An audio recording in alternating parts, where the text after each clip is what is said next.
कोई आदमी फेसबुक पे एक दिन पहले डालता है कि अवतनी बनारस में तो हर उपाय करे, और अगले दिन बोलता है कि हम मिलने गए हैं। कोई बात नहीं, तो इतनी भी दुनिया चूतिया नहीं है। उन पंडित जी से बोलना चाहता हूं कि आप मेरे घर परिवार का चिंता मत करिए, मेरी बेटी के बारे में कोई बोलता है तो अब लाइव आकर उसको समझाते हैं। समर सिंह और रितेश पांडे के लिए खेसारी लाल यादव चूतिया वर्ड का यूज करते हुए नजर आए, जो कि दोस्तों फैंस को बिल्कुल भी अच्छा नहीं लगा। और दोस्तों हम ऐसा क्यों कह रहे हैं कि वो समर सिंह और रितेश पांडे को ही कह रहे हैं, आइए जान लेते हैं इस वीडियो में। लेकिन उससे पहले अगर आप चैनल पर नए हैं तो दोस्तों वीडियो को लाइक करके चैनल को सब्सक्राइब जरूर करें, और बिना समय लेते हुए ये वीडियो को शुरू कर देते हैं।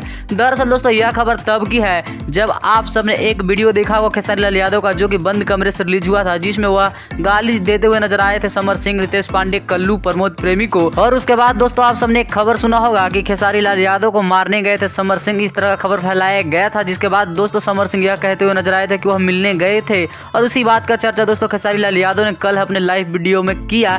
और दोस्तों जो दूसरा चर्चा है वह है दोस्तों रितेश पांडे को लेकर के। आपको बता दें रितेश पांडे भी लाइव आए थे और दोस्तों उन्होंने भी खेसारी लाल यादव की क्लास लगा दी थी। और दोस्तों उसी बीच लाइव में उन्होंने एक जिक्र किया था कि कृति यादव का कोई बंदा सोशल मीडिया पर फोटो डालकर अभद्र भाषा का प्रयोग किया है और खेसारी की सजा उसकी बेटी को मत दीजिए, ऐसा बोलते हैं रितेश पांडे। और दोस्तों इसी बात को समर सिंह और रितेश पांडे वाली बात को एक बार फिर से दोहरा दिया है खेसारी लाल यादव ने। अब देखने वाली बात होगी कि विवाद कहां तक यह जाएगा।